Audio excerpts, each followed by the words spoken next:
Everybody. Hey, everyone. Welcome to Tuesday, Notary Titans. I am one of your hosts today. My name is Jen Neitzel. I'm the creator of Marketing for Notaries, also the co-creator of Notary Business Builder and the new certification to become a trust delivery agent. I am joined today by Matt Miller, one of our esteemed faculty members at Notary Business Builder. Matt, introduce yourself to everybody. Thanks, Jen. Welcome, everyone. My name is Matt Miller, president of the California League of Independent Notaries. And for those who don't know, we are an advocacy organization for notaries, by notaries, and we strive to make your voice heard on policy changes that affect you and your business. Happy to be here today with Jen to kick off TNT, where we answer your questions, kind of like an old-fashioned radio show. You raise your hand by going under the reactions button and let us know where you're from, your name, obviously, and what your question is, and we will do our best to answer your question in our best ability. So, Jen, I'll let you go ahead and Laura, get it kicked thanks, off. Matt. Thank you, Matt. Laura's going to be on with us in just a couple of minutes. She's teaching today, and sometimes those classes run over, but she will be here just as soon as she can. And like Matt said, this is like an old-fashioned radio call-in show. So if you have questions for myself or Matt, now is the time to raise your hand, and we are going to go in the order that we see them. And the first person up for a question is Andrea. Andrea, can you tell us the state that you're calling from?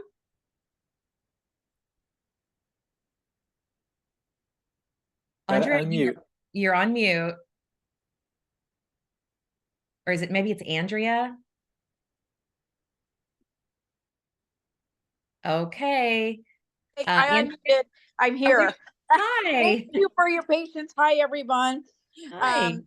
First of all, Matt, this is Andrea. You helped me when I had a problem with an apostille crazy client, and it was very stressful.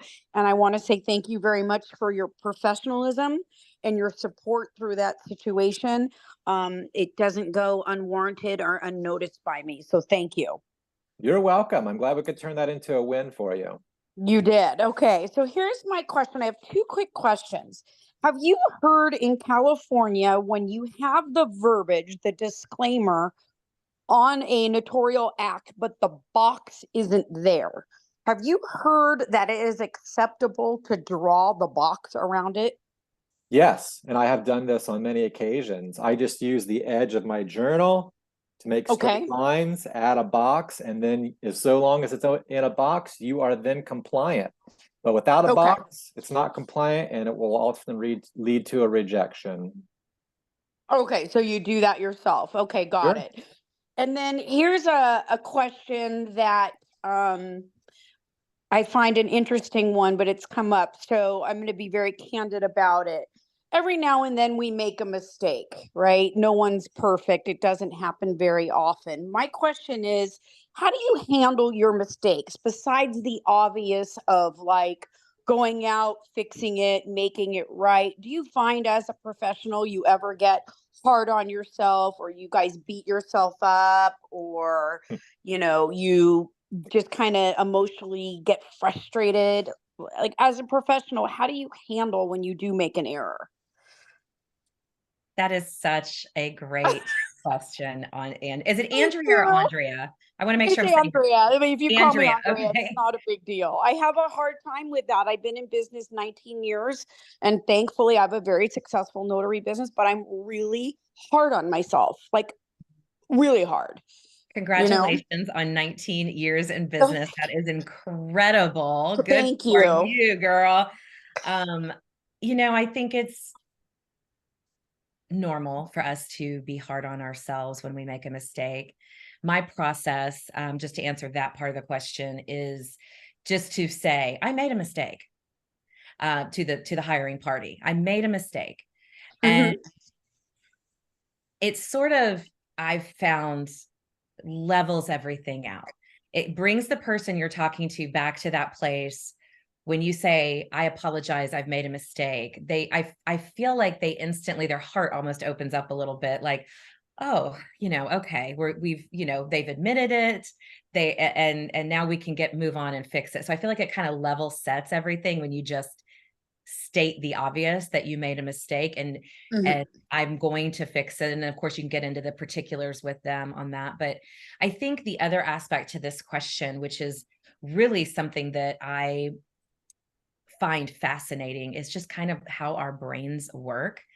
And I can promise you one thing, Andrea, you will always be harder on yourself than the person that hired you, as long as you admit it and apologize. They're still going to come back and hire you. They're not going to say, oh, screw her, she made a mistake, and move on and never hire you again. And if they do, that's not your client, right? Because we all have to have a little grace. We're all human beings here. But I think honestly, look into some self-improvement books to help you stop being your own worst critic. There's and I'll look it up. I'm gonna put it in chat when somebody else is talking, so I get it right. But there's I think it's called Un-F Yourself, but the F is the bad word. But it's a great book. I need to, like I said, I need to look at it. I'll put it in the chat for you. But Great. Start looking into ways that you can help retrain your brain from being so difficult on yourself when you do make a mistake, because it's after 19 years in business, if you're still hard on yourself, it's not going to happen naturally. Like, you're going to need some outside resources to help you figure out how to retrain that little, my little voice in my head can be a real bitch. And so I work daily on retraining her. Let me tell you, it is something I really have to put a lot of effort into. But Matt, I would love to hear how you did. And then when you're done, Laura Biewer has joined us now, and Laura can answer this question as well. Sure. I think I agree with a lot of what you had said, Jen, but a couple of things I wanted to add, which is one, discipline is not a bad thing. As self-employed individuals and independent professionals, we have to be a little bit disciplined, otherwise we wouldn't be successful, right? So don't be afraid of your self-discipline. But as Jen said, once you identify it with your customer and you correct it and make it right with them, they're going to forget about it long before you forget about it. That's for sure. So, for me, when I make a mistake, I address it. Instead of dwelling on what I did wrong, I already know what I did wrong and I fixed that. I start to look at everything I did right so that I can make sure I keep doing those other things right while improving on this one weak area. So don't forget about everything you did right around this one little pitfall that you had that you've already taken care of anyway. And that might help you to move on more easily. Laura? Great. Thanks. So hi, I've Laura. I've been doing this 20 years, and I'll tell you the two things that I look at is, what can I learn? What can I do different? Is there a better process that would prevent me from making the mistake? And if I can learn from it, then really it was valuable to me. And then I make it right away and I move on. Otherwise, I would not still be a notary 20 years later. I've made mistakes. Some whoppers. Oh, it happens. What a great question, Andrea. Thank you so much. And I did put the book that I want you to take a look at in the chat for you. Great. Thank you so much, everybody. Great question. Love it. Hey, Laura, how are you today? You're here now. Do you want to introduce yourself to everybody if they might possibly not know who Laura Biewer is? If you possibly don't know who I am, I'm Laura, Coach Me Laura, and I'm on a mission to make sure that we have confident and competent notaries out there serving the public. And I do that as a notary coach. I have a weekly call on Saturday mornings at 8 a.m. called Laura's Inner Circle. I do that through courses that I teach by myself or with others. And I do that as a co-author of the best-selling book called Beyond Loan Signings. So lots of ways that I can provide guidance and assistance to notaries. And I'm teaching today in Fairfield. You guys will get used to my schedule all over the place. And so it's lunchtime now. And I had to move from outside. I'll have to move again at the end. I'm inside now because there's a Seroptimus meeting and some other meeting going on out there, and it's very noisy. So thanks for everybody for coming today. We're excited to address any questions and give any advice that's going to make your job easier for you. Laura, would it be beneficial to you since you are on your lunch break while doing this? Would it be beneficial if I ran stuff, or would you like to? That's fine. You can run it because I may have to mute out. Okay, that's what I thought. Yeah, that's what I thought. I just wanted to double check. Well, we are glad that you're here, Laura. And Linda Edwards from California has a question for us next. Hi, Linda. Hi, good afternoon, everyone. So I'm dealing with a customer. I did an apostille right after Thanksgiving. Documents was going to Mexico. And my question is, how do you deal with a customer who wants the actual document stamped, and we know we cannot do it because it's, first, for one, it doesn't have notarial our notarial verbiage, and two, it's not even in English. So I attached a certificate, I stamped it, but they're not accepting that. So how do I get my point across to her that we cannot actually put our stamp on that document? Great question. Yeah, it is a good question, but let's make sure we have clarity for everybody. You're in California, and we can, if we have notarial wording on a foreign language document and it's English, meaning I had a stamp produced, that's our California wording. I can put that on a foreign language document, and then I can sign and stamp so it's on the document, assuming there's space and assuming you had a stamp to do that. I do.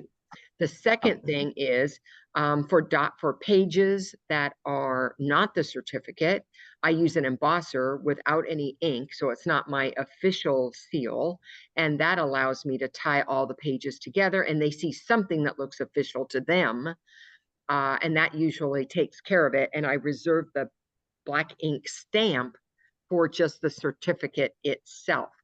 Then if there's no space for me to put my certificate language with my seal on that foreign language document, then I would have to attach with a certificate form.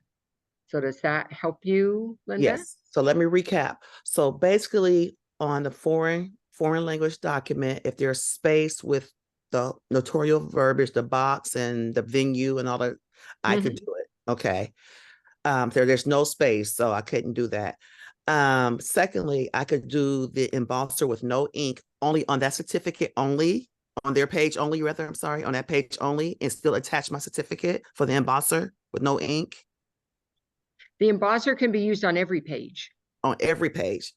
Okay. Yeah, no ink. You can, if it has 10 pages long, you can put it on every single page, even my notarial certificate. Yeah, even that one. Okay. And then use the ink stamp because that's the only one recognized by the Secretary of State. Okay. And that, does it matter when I do the embosser after I get the documents apostille, or does it matter? Or yeah, it does matter. You do it at the time that you're notarizing. Okay, so it's too late for that. Okay. And so basically, so now, okay, so but my issue is there's no space for the actual document. I attached a certificate, I stamped it, but that's still not good enough. So how do I tell them that I cannot stamp anywhere else? So I don't even know if the embossment, even if you did it now, would satisfy them. I would say here are what the options are. Reformat the document so that there is space for you to handwrite or stamp the wording so it's on the document. Is that possible? If they could reformat it to create the space for you to add it to the document, that would be a way to do it. And no, you cannot put the embosser over any words if there's no space. Don't emboss over the printed material. Okay, because the document already has been apostille, so I will have to if they reformat the document. Well, you can't, they're going to have to resubmit it if they want it with your wording on their document. Okay. Okay. Yeah. Well, you can't there's fix nothing. what's already done. It's a done Exactly. deal, and it got the apostille. It's the foreign agency that's not accepting it, correct? Exactly. Well, sometimes, that happens. Matt, do you want to add to that? Yeah, so in these situations, I will actually cut and paste or take a screenshot of the California handbook and send it directly over to them and say, look, this is it's not a me thing. This is actual guidance from our governing body. And once they see that, typically they'll go away. So try that, and that might Okay. help, to support your position of, look, I can't just randomly stamp willy-nilly, because we can't. Yeah. Right. All right. Well, thank you. You're What a welcome. good question. They're bringing it this morning, right? Or this Yeah. morning, this afternoon. What day is it? Deandra, Tuesday. Deandria, what is your question for us today? Hi, yes. Oops, I'm sorry. Okay. So this something happened to this morning, first time. I called the signer to confirm the appointment and make sure they had ID.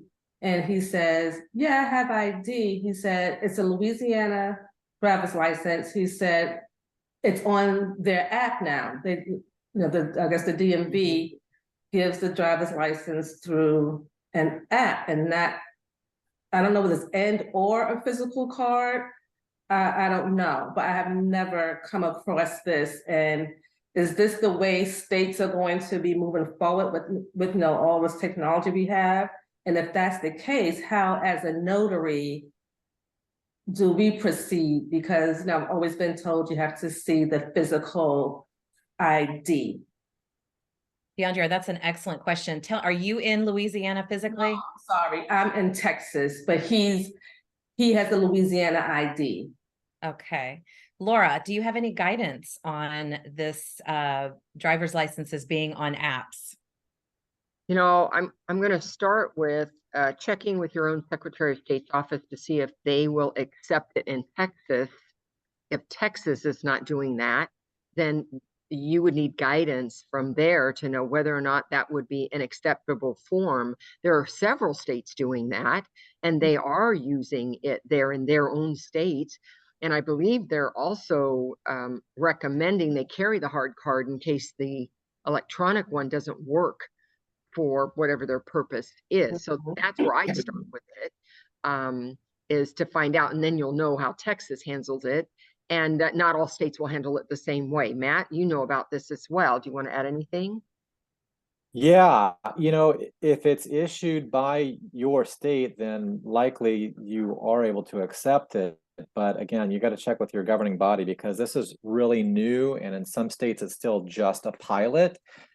But I do know for sure that the DMV in any state that's issuing a mobile driver's license is telling them you still have to carry your physical card with you for instances like this. So you're not out of your you're not out of get a physical ID.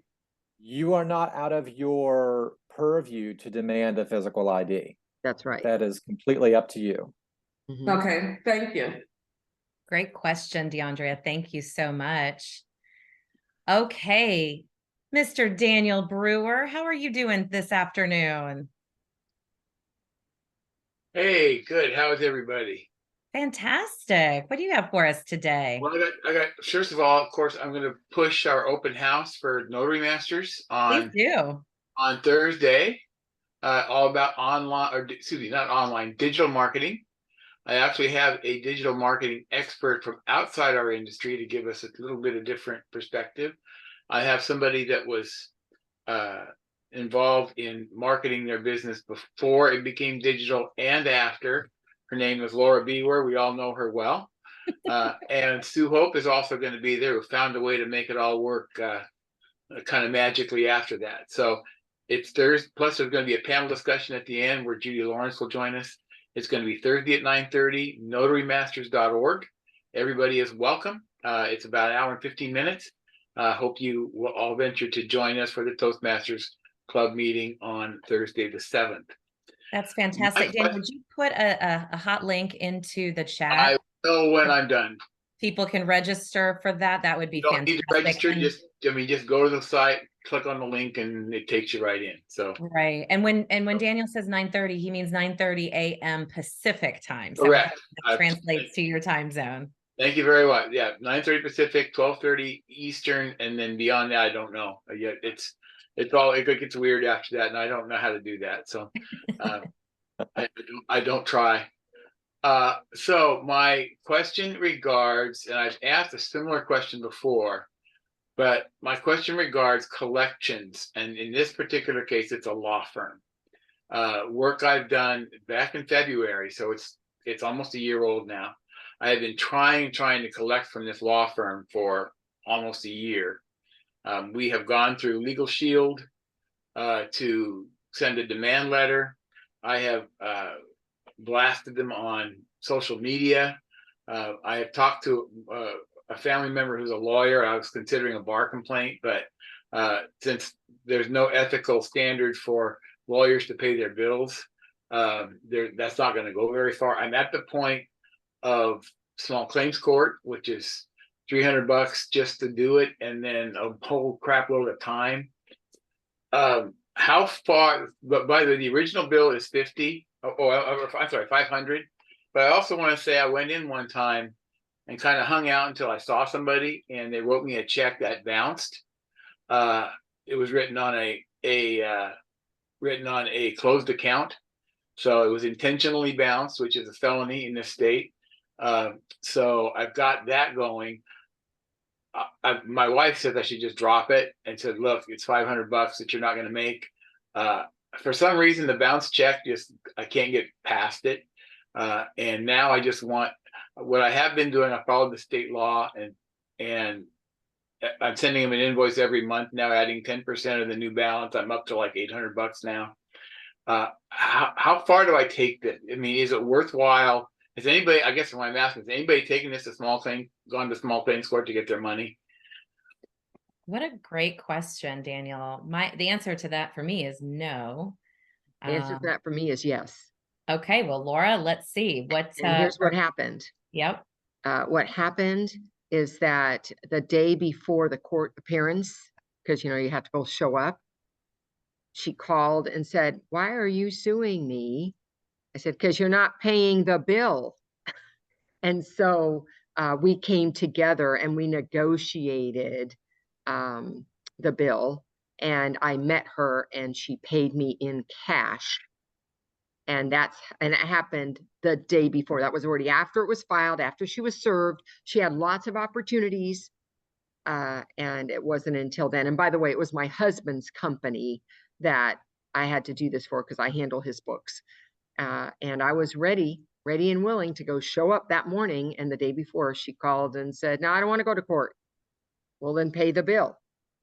So Laura, I pursued it all the way. Did you get your court fees back?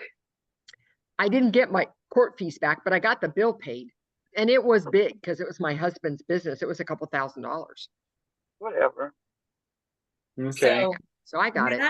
Matt, what do But you I didn't get any court fees back. But I didn't spend $300. In California, I don't think I spent more than $30 to file. It's All I had to do was 300 file. right now to go to Hillsborough and do it. And I'm fine to walk in and do what I need to do. But when they get served, they realize, oh crap, he means business. Nothing is, they've ignored me for 10 months. And I did some really good work for them. I did a couple of trust assignments and went to a hospital to do one.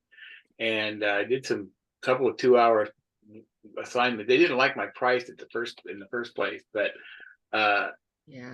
he was pretty snotty. And I guess their 2.2 star reviews on Google should probably tell me something.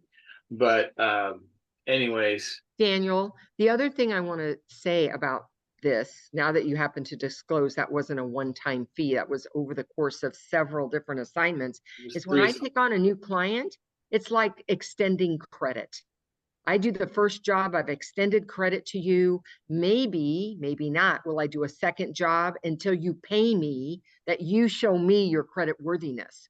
And I am not doing a third job if you haven't paid me for the other jobs. I don't keep, because it just keep getting bigger. These were 3 the same week. So I was No, I even same week. Once I hit job 2, I say, hey, I've done 2 jobs for you. Would love to do this 3rd one. Could you reconcile the first one or the first and second one? I need to see they can pay me. Somehow there's nothing wrong in the system and they're going to pay me. And because then, what if it's number 4 in the same week? No, I'm not going to keep going. To me, I do my work up front and I take a risk that these people are credit worthy for me to extend my credit, do the work, and expect to get paid after the fact. I'll do that one time. I might do it 2. I will not do it after that. I need to see payment coming back. They could do a credit card over the phone. They could do a check by phone. I mean, it's not like it's hard to, they can Zelle me. Lots of ways for them to take care of business. Just suggesting in the future to be careful about multiples for somebody who hasn't paid you even once. Well, I guess thrice bitten, 4 times shy. Yeah. Matt looked like he wanted to say something. Yeah, so just keep in mind, if you do file in small claims court, you will get your court costs and attorney fees and all that stuff back as part of your settlement, if they have anything to give you. Be bankrupt. But here's an idea, and talk to your advisor at Legal Shield or whomever you're working with. But this is just something that happened to crop up in this dome up here where we're talking about this. Is see if you can place a lien on his law license. That'd be a lot cheaper. Put a lien on their law license? Yeah, put a lien on their law license. They won't be able to renew at the bar until they pay it. How do you do that? I've never heard of that. Can you just explain that in a couple of sentences, Matt? Well, it's similar to how a bank places a lien on your house for foreclosure when you don't pay, or your car lender places a lien on your car when you don't pay, or the child support agency places a lien on your tax return when you don't pay. You can place a lien on a lot of things. I don't know if you can place it on a law license, but like I said, it was an idea that kind of popped up that maybe you want to pursue. Well, Dan, Call the local bar association and find out if that's possible. Yeah. They'll tell you. I know that, legal, it might be worth Legal Shield taking a second stab at it. We got no response when they wrote a demand letter. And that was Phil. I was talking to Phil after a Toastmasters meeting last summer, and that was his idea. Said those demand letters typically get some results. It was absolute silent. And so I went in. I was ready to write it off. I went in one last time. Said maybe I'll get something, and they wrote me a check for like $300 of it. And I said, okay, well, $300 is better than nothing. Yeah. So I took it, and then that check bounced, and then I'm like, okay, now I'm in. I'll quote Jen from about 10 minutes ago. I'm in FU mode now. All I want now is my blood. I was ready to write it off. Now I can't get it out of my thing. We're coming up on a year. They're far away. Huh? Are they physically far away? No, they're here in Beaverton. They're not. I far. go sit in their office again. I go back and say, here's your check. Thank you very much. Didn't cash. Punched in it, and I know that it was on. I don't know if I'm going to get another one that's on another. They probably have another debt account. But this was clearly intentionally done. So they wrote this check on an account they know was not. It was closed. And if they have a full big checkbook that's a closed account, doesn't mean I'm probably the only one that they're playing this game with. But okay. All righty. Well, I got some ideas. All right. Well, thank you very much, everybody. Have a happy holidays. Daniel, I just want to say really quickly, I love this. I hate that this is happening to you. And it does sound like they're just a bad law firm. And I remember you bringing this up before. But I do think you should figure out where you can make a complaint to the bar association, his governing body, I guess, or, to the state in Oregon, just so this doesn't happen to other notaries as well, because I guarantee you, this is probably a pattern that they have where they know they've got 5 jobs this week. They call one notary to get the jobs done. They never pay them, and so on and so forth and so on. My sister-in-law is on the bar ethics board for the Oregon bar, and she said there's no, believe it or not, there's no ethical rules that say they have to pay their bills. Wow. I will say, of all their crappy reviews they got on social media, most of them were from other vendors they didn't pay.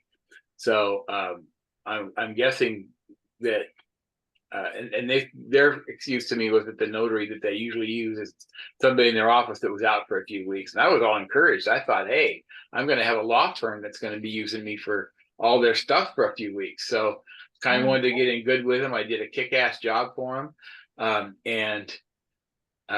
Yeah, so needless to say, at the very least, now every month, the bill gets bigger and bigger, and it's now more than the original. Now it's more than double the original bill. So, but anyways, you got other questions here? I do appreciate the input and from everything from everybody. So I thank you. Yeah, you bet. Take a look at Melissa's comment too in the chat. You might find something interesting there. She actually works in a law firm. And before we get on to Megan's question, I just want to take a minute and make an announcement. I wanted to remind everybody that the National Notary Association Conference is coming up in May of next year, mid-May. If you guys are interested in going, unfortunately, the early bird special for tickets is over, but I did just put a link in the chat. Tickets are still available. Come hang out with us in Orlando. It's going to be an amazing learning time for all of us. Bill and Laura and I and Matt will be there. Matt, I'm assuming you're going. I haven't asked you that directly. Are you? Okay, great. I figured as much. Laura, do you have any announcements? Let me think about that. It seems to me I should. Well, guys, yeah, two announcements. Of course, one is are you going to talk about being dark the last 2 weeks? Oh, go ahead and say, I didn't say that. So yeah, we will be dark the last 2 weeks of December. So after the 16th of December, there will not be TNT for 2 weeks until January 2nd. That will be the next TNT call for you guys. If there's anybody on MBB, when you come to our MBB calls, we will also be dark. Couple of exceptions to that. I will continue to have my 2 Saturday calls, but I don't think there's much else going on in those last 2 weeks. Yeah, it's time to have holidays. Yeah. The other thing is when we come back for January, right away, we've got several events. One is the Notary Family event in January. That's in Roseville, California. And you can go to notaryfamily.com to get that information. I believe it's $37, and that includes lunch there. Also, there is the Level Up online by Lori Morgan. She'll have 4 speakers plus panelists on that day. Bill and I are 2 of the speakers. I don't know who the other 2 are, but there will be lots of other panelists on that day as well. And so that's January. I don't know, do we need to go past January? No, I don't think so for now. I will be hosting a call for Notary Business Builders and Marketing for Notaries members in January about all the upcoming events that will be happening in 2024 that are that that people have a plan for now. So that'll be a neat call, so you guys can see where you want to strategically spend your money on some in-person events. Okay, let's get back to our questions. Yeah. And Megan in Michigan has a question for us. Hi, Megan. Hi there. Thanks for taking my question and for being here today. I have a quick question for you on signatures. So loan closings, done thousands of them, and I know signatures need to match exactly as typed. But now doing some trust delivery for a few attorneys. And in a recent one, there were multiple versions. So one included 2 middle names, some were just the initial. And they wanted to just sign first and last name all the way through as they normally do. How do you usually deal with that on those types of signings? Do they need to exactly match as typed, or can it just be how they legally sign on their license? Laura? Yeah, so it depends on what document you're talking about.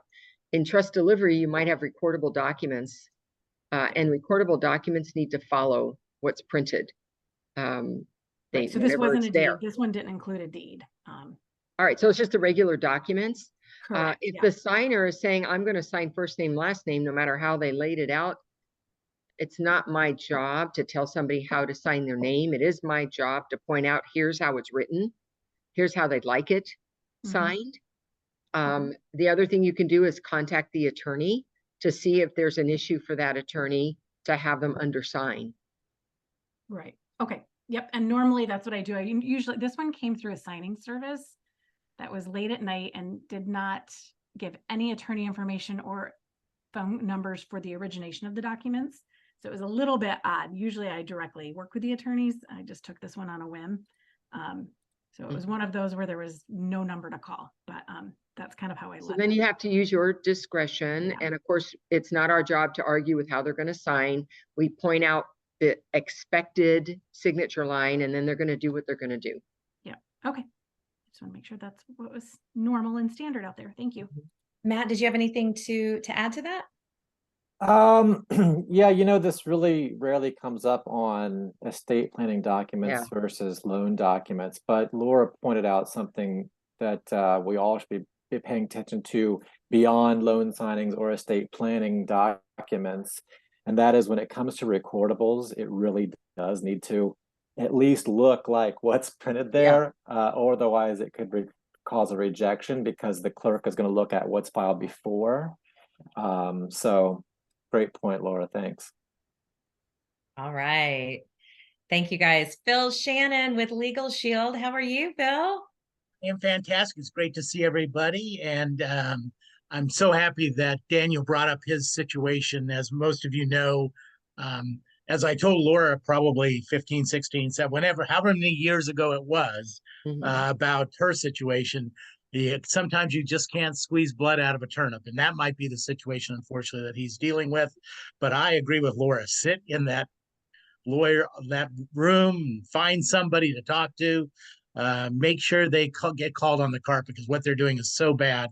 And it's what unfortunately makes some lawyers have a bad name. And I hate that from my perspective, because what we do, I think, is so wonderful. So as most of you know, 5 minutes after the end of Tuesday, Notary Titans, 5 minutes after 1 o'clock California time and 4 o'clock East Coast time, I'll be doing a short Zoom where we'll explain to you how you can protect and grow your business with access to our legal and identity theft protection plans, and also how to generate additional source of income if that's what you're looking for, without taking away from what you're already doing. It's always my pleasure to represent Laura and Bill. I look forward to seeing you guys and seeing how we can help you. So please join us 5 minutes after the end of Tuesday Notary Titans. Thanks, Jen. Awesome, Phil. And his information is in the chat, and I believe he'll post it probably another time before the call ends as well. Andre, how are you?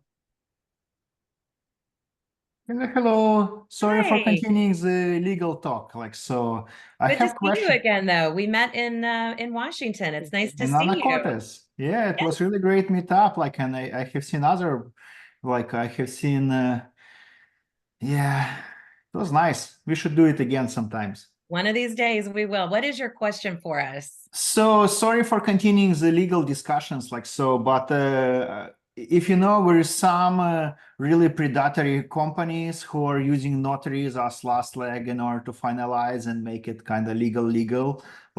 First one was home equity or home listing agreements, like MV Realty. It's right now under the lawsuits by attorney generals.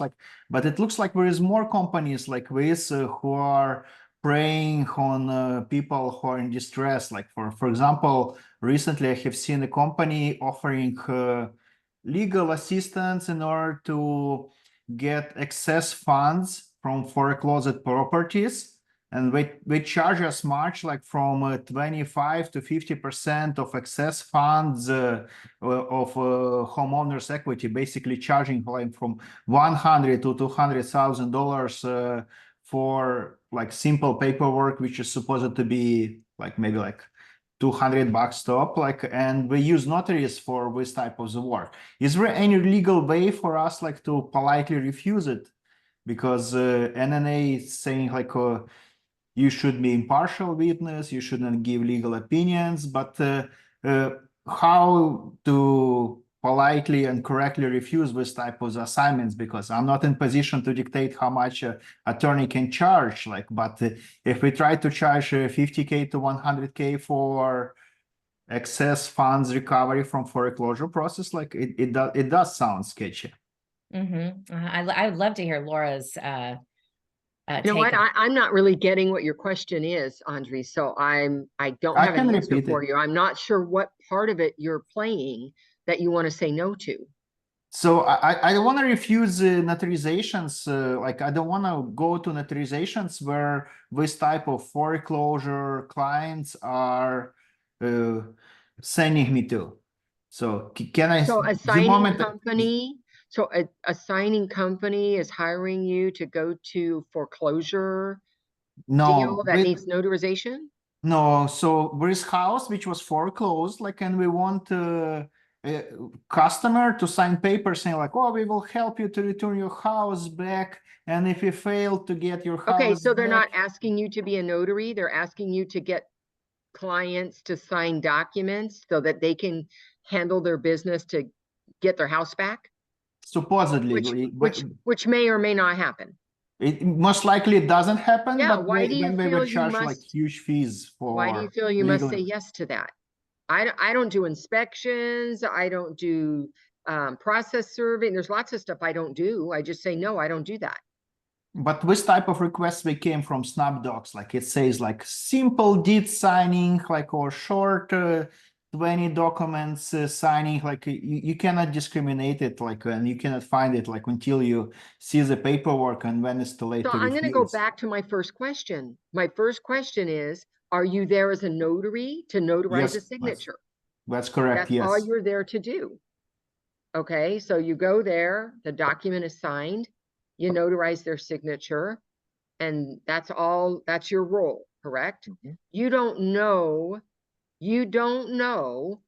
that there's anything shoddy going on, that there's anything fraudulent going on. Is that correct? You just don't like this kind of business model? No, I have seen business reviews for this type of the people. It's usually 1-star business reviews, rip-offs, and other stuff like. But I have not seen major news about specifically Okay. with. So the bottom line is, if it's an assignment that I don't want to take, I don't have to say why. I don't have to say because I don't like what you do, or I don't think what you do is up and up. I can just say I'm unavailable. I'm booked. But if I already agreed, like schedule a time, and when If they you've already springboard the agreed, documents both on the notary and the customer, and last minute I see, oh, it's with shady type of the customer I never wanted to deal with, like MV Realty and others. so if you're already there, you already said yes, you're with the clients. I don't think at that point you can say I'm booked, right? So then it's up, remember, it's the client's documents, it's the client situation, and it's not your job to make decisions or judgments about whatever that is. Your job is to notarize their signatures, and hopefully not take another assignment like that. Sometimes you might get something that doesn't look like what you want to handle. I don't do debt settlement, but I can recognize debt settlement, and I just say I'm booked. I don't have availability to handle that for you. So as long as you recognize it, you can easily say no. But when you're stuck there, I don't think you can say, you know, I think this company's a shady deal. You shouldn't sign it. That's a problem. Yeah. Yeah. I see. Thank you very much. I agree with that, Laura. Matt, did you have anything that you wanted to add? Yeah, I understand what Andrea is saying, but for reason of suspected fraud, you cannot refuse a notarization unless you have evidence beyond a reasonable doubt that fraud is occurring. If you just don't like the business model or you think that it's a predatory business practice, well, that's just your opinion. And you can't let that weigh on whether or not you're going to fulfill your duties as a public servant. If you do everything according to the law, they are compliant with their identification credentials, you use the compliance certificate, you do your journaling requirements, everything is on the up and up, you can't let your opinion get in the way of that. Now, like I said, but if you have evidence beyond a reasonable doubt that fraud is occurring, then you can refuse the notarization based on suspected fraud. Does that help? Awesome. Thank you so much, Matt and Laura. Andre, great question. Okay. Dee in Pleasant Hill, California has a question for us. Hi, Dee.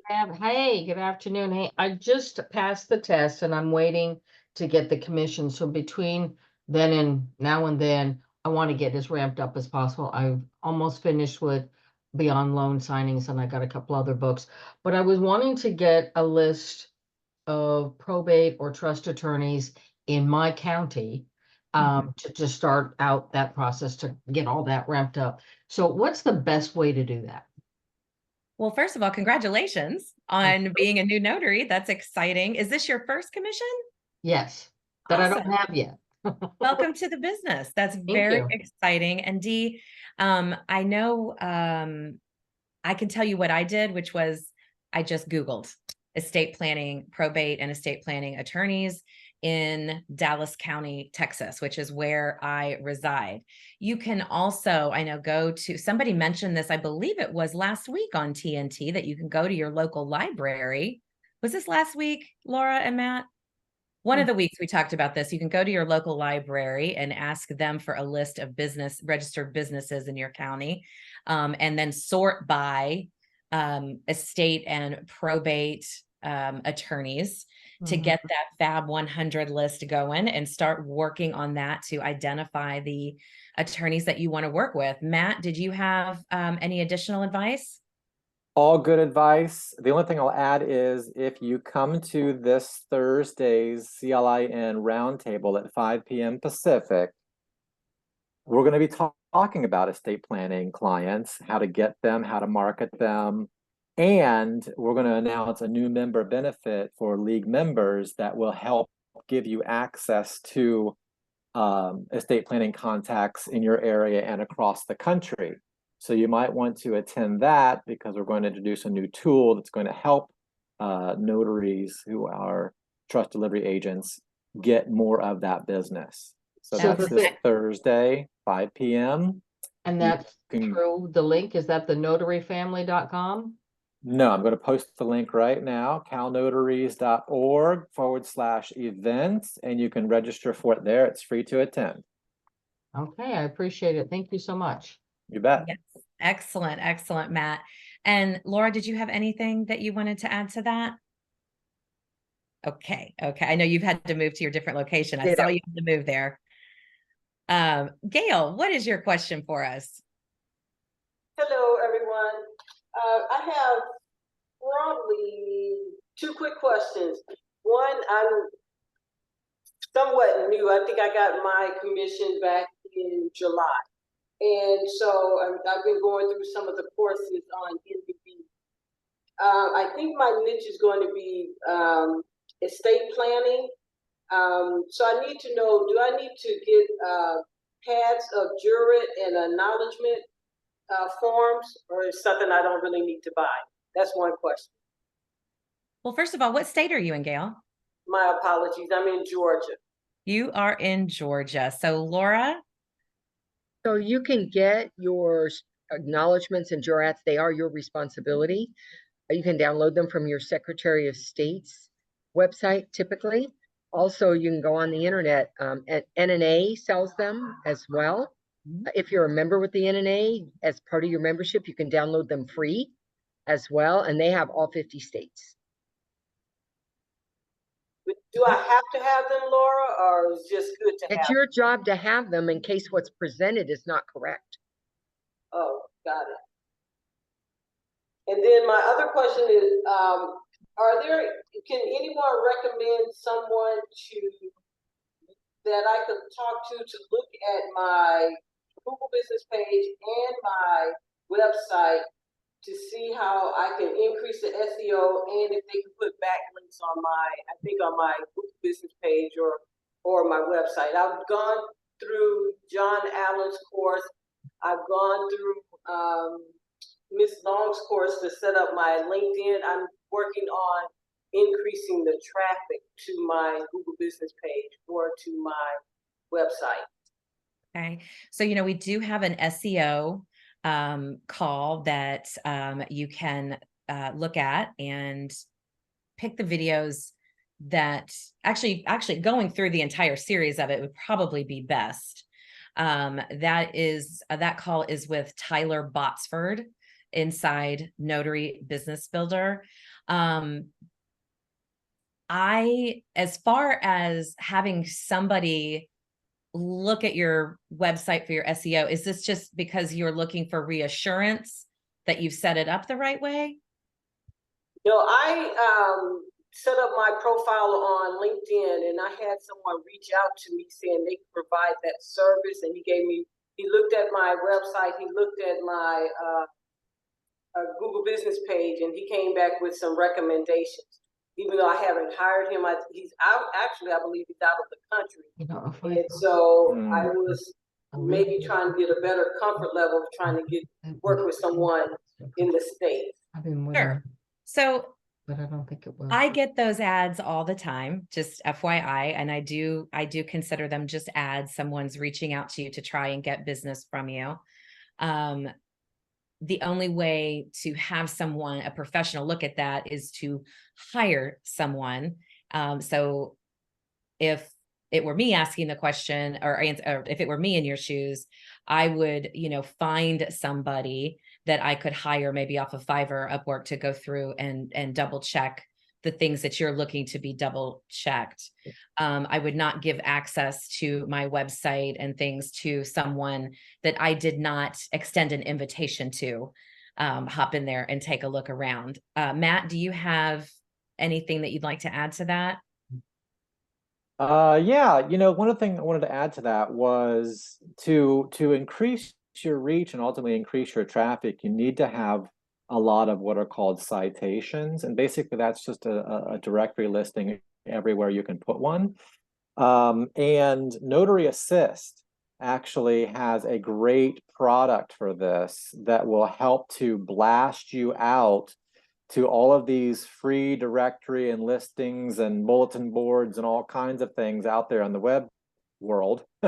And that all will help send more traffic back to your website. So I would strongly recommend looking at Notary Assist's SEO marketing product, and that will help get more exposure for you as well.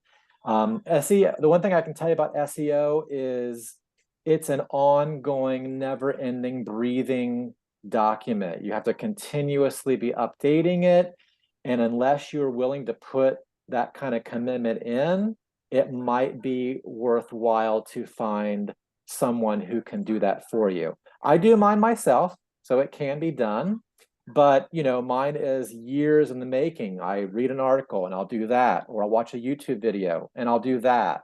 And over the years, I've kind of finally gotten to the sweet spot, but that takes a long time. Right. So those are my 2 cents.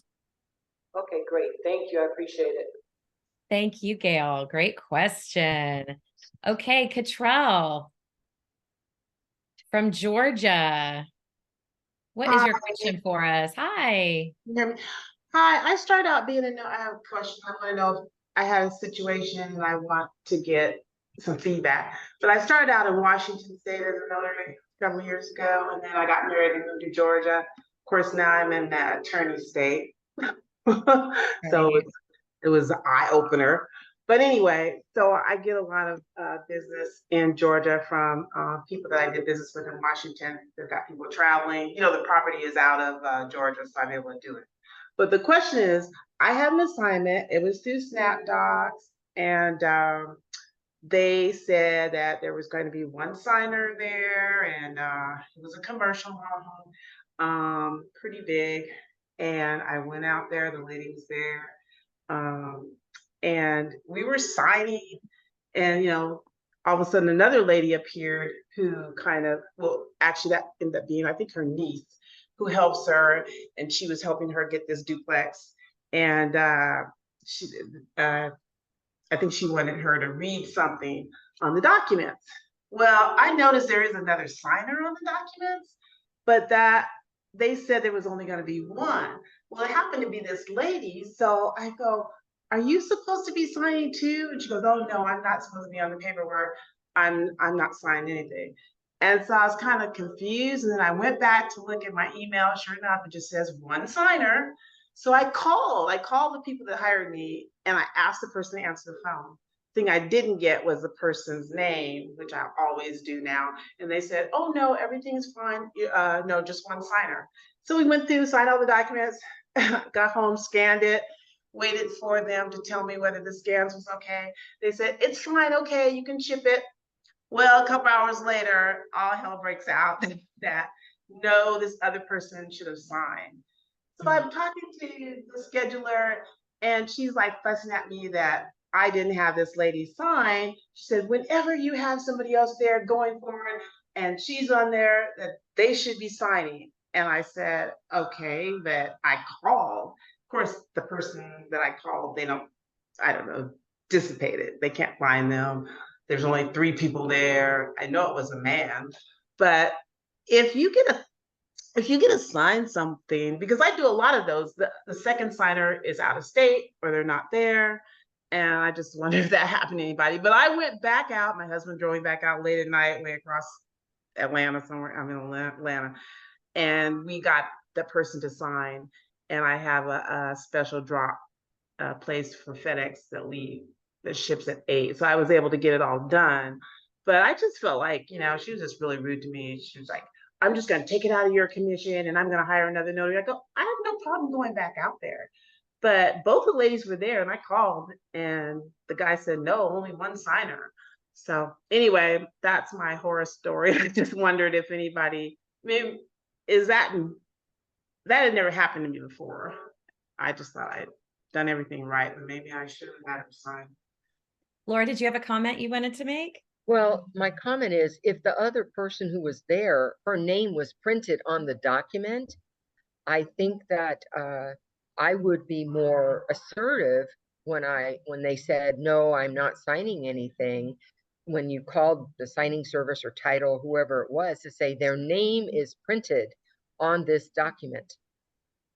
Now they're refusing to sign. What do you want to do about that? Yeah, I think I think it needs to be clear that I thought I was clear. Hold on. They might have said, look, it's just supposed to be one signer, but you see another sign. Not only do you see their name on the document, but they're sitting there, right? They're actually there. If they weren't there and you say, hey, there's another signer's name, and they say, well, you're just doing one of them. That's not a problem. That happens all the time. Somebody else is going to take care of the other one. But if that person is right there and their name's the one that's in the document, I think I would have pushed back at the moment when I called in to say, do you understand that it might say one signer in your notes, but I'm telling you that there are 2 names on the document and they're both sitting here. I think I understand what you're saying, okay. But I figured, I think this was a really good lesson learned, right, Lesson Cottrell? learned is I would sign it and then they'd call me back and say, no, she wasn't supposed to sign it. But anyway, because she didn't appear out of the house because they had me outside until halfway through 250 pages. Well, thank you for sharing that story with us. And just in the interest of time, because we only have about a minute left and we've got one person with their hand up, it's Miss Kim. Thank you, Cottrell, for sharing that story. Now we all know to look out for that. Kim, what quickly is your question for us? You are on mute. Sorry. I'm just newly commissioned in California, and I was waiting on my bond that I ordered from the Notary Association, and I got it. And then I was reading through this cover letter that I got with all my original paperwork, and it says I need to bring my original certificate in with me when I take my oath. But I sent that original certificate in when I went to order my stamps, and I still don't have that. I don't have it back. I don't have my stamps back. And I only have until December 16th to get this done. Laura? Well, you should never have sent your original certificate. If it was the NNA, they would never have asked for that. They might have asked for a copy of your certificate. The original is the certificate of authorization. And that would be the certificate that it's original that you would send to make your stamps. They don't need your commission to make stamps. So that shouldn't have gone there. So you might want to call them because they'll get it back to you, but it may not be in time. And you need the original commission plus the 2 original oath documents plus the bond document. Yeah, I have all that. I just didn't, But you know, don't have the original commission certificate, right? Because you sent it back. You no, sent it to the no. NNA. Call I've been them. calling. I'll call again today, but I like, because when you go out there on their website, it's not very useful at all. It's like there's no order The tracking website's not going number. to help you with this problem. You Yeah, need okay. to call them Okay, I'll do and that. tell them it was an accident. I didn't mean to send the original. I Yeah. misunderstood. I need to get it back. Yeah, yeah. Because I only have 2 weeks left. And All you right, might Kim, have to pay for, you might have to pay to expedite it. Like they can go find No it, problem. but you Yeah, might have to pay FedEx to get it back fast. I won't care as long as I get it back. good luck with that, Kim. Give them a call. The National Notary Association is great. They're going to work with you to get that back. I have no doubt. Laura, do you have any last words before we wrap up today? I do not. Make it a nice day. It's nice out here in Fairfield. I hope it's nice by you. Have a super fine day. Thank you, Matt. Have a great day, everyone. Thanks for coming by today. Such great questions, and we'll see you again next week. Yeah, amazing questions today. You guys, thank you all for being here. Can't wait to see everybody next week. And don't forget to sign up to come to the roundtable discussion through the California League of Independent Notaries. Is it Thursday? Thursday. Yes. All right. Thursday. All right, guys. Have a great rest of your week. Take care.